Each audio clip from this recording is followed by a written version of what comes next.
participating in the game altogether if the referee has decided, even before the commencement of the game, that this team is going to win. Now, add to that, on the 22nd day of September 2024, we had the Deputy Speaker, in the name of Honorable Gladys Sholei, the women representative of Uasin Gishu County, during a function that was held in Nandi County, under the authority of the Nandi women representative. She stood firmly before the presence of the public and said that in her name as the Deputy Speaker, she's going to table a motion before Parliament to cause the removal of the Deputy President from office.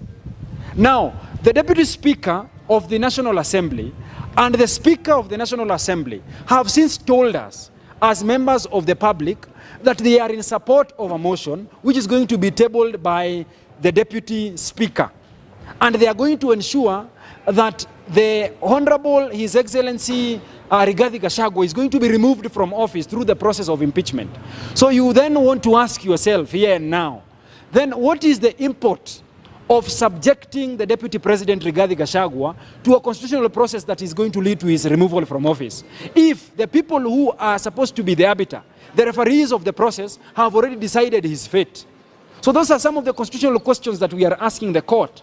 That, well, if this process is supposed to be done in a fair manner, in a fair process, a process that should sit well in accord with the Constitution, then should we allow the process to begin in the first place? Then secondly, in the year 2017, we had a very Solomonic judgment returned from our courts here, where the court directed that there must be compliance with the constitutional demands that we need to have a law. We need to have a law that promotes or will compel every public institution to promote the two-third gender principle. In a sense, our parliament must ensure that it meets the two-third gender principle. And this is the constitutional requirements, that from the promulgation of the Constitution in the year 2010, within 5 years, we were supposed to have a law that was going to ensure that even Parliament has not more than two-thirds of either gender in its representation. As it is today, Parliament does not have the two-third gender representation in Parliament. We have a Parliament that is full of testosterone. We have so many men in Parliament as opposed to women. So the question then that you want to ask yourself is whether Parliament, as it is currently constituted, can sit down and adjudicate on a motion, a constitutional process, while it is unconstitutionally composed. So those are some of the questions that we want to ask ourselves. We have asked the court to help us, at least in answering those questions. And we are hoping that when we return to court on the 9th day of October 2024, when we shall be receiving the directions, then the court will be able to tell us whether it is proper, it is just, it is constitutional to begin or consider the motion for the removal of the person of His Excellency, the Deputy President, Rigathi Gachagua. Thank you. That is all from me.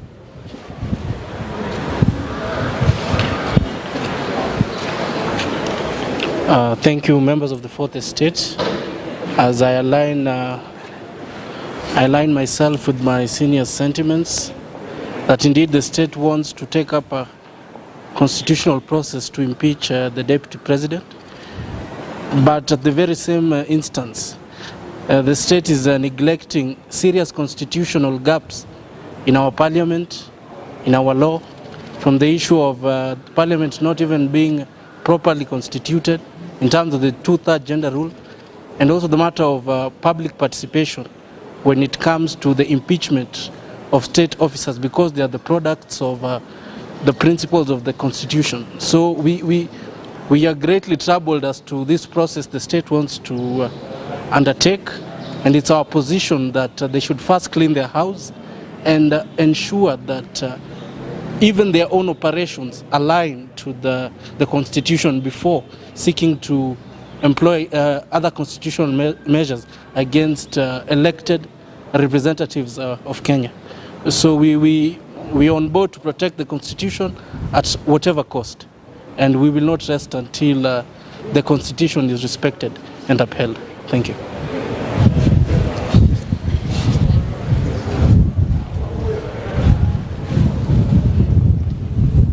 We received instructions from Sheria Mtaani,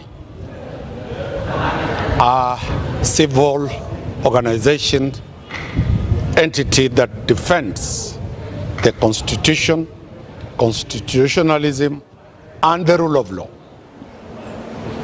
that we go to court and defend under Article 2 of the Constitution, which says that every citizen of this country has a mandate to defend the Constitution.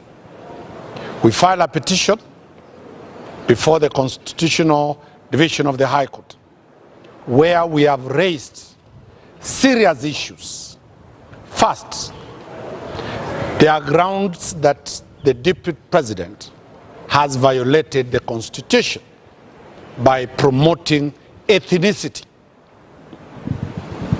We want to put it very clearly that the Deputy President does not have any power to appoint anybody. He is not an appointing authority.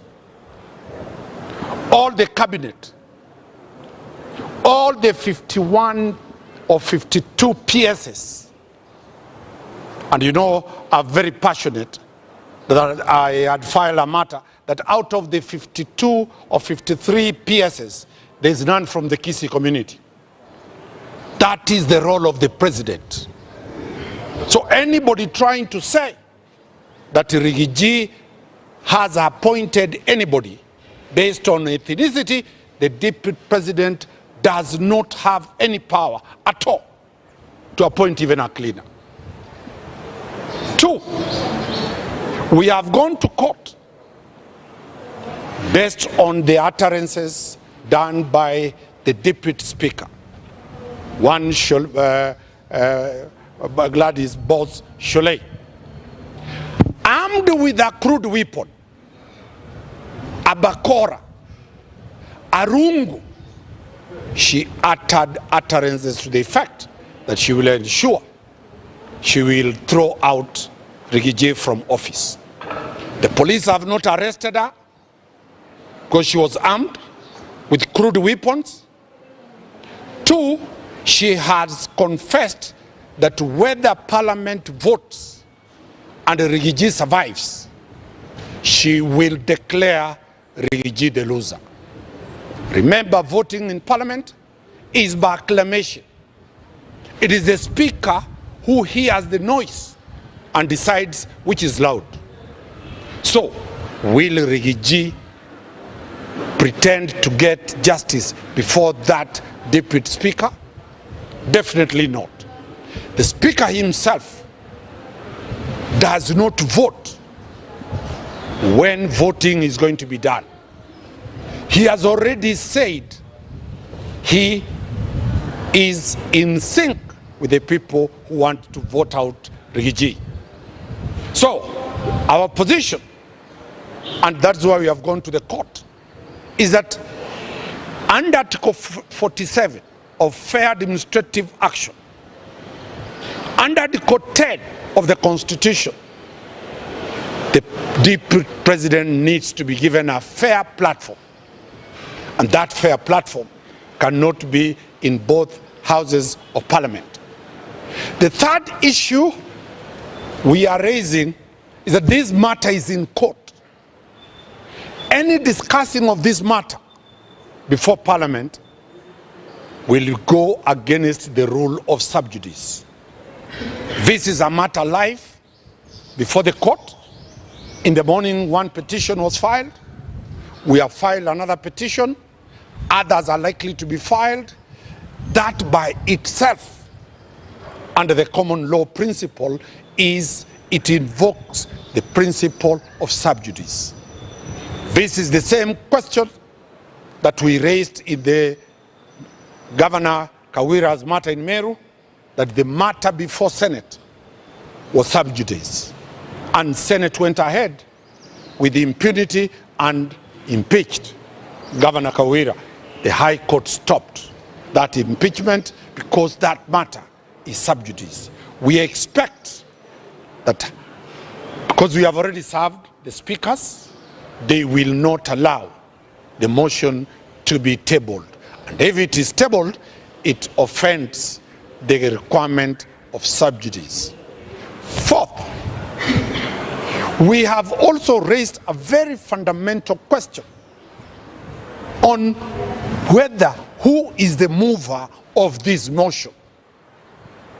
As it looks, the mover of this motion is the President of the Republic of Kenya.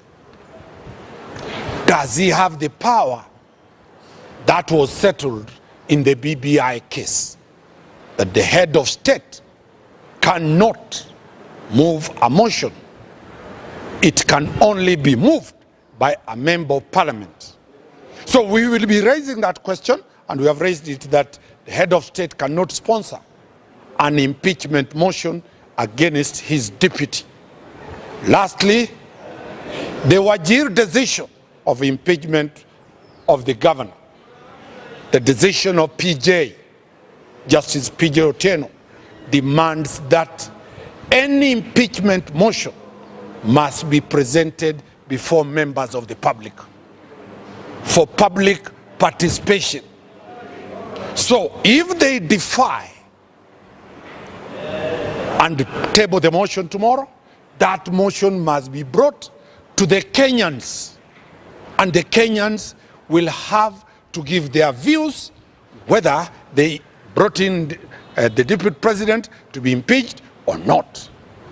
It is our instructions from Sheria Mtani, which represents citizens of this country, that this impeachment motion is a way to divert very fundamental questions Kenyans are asking.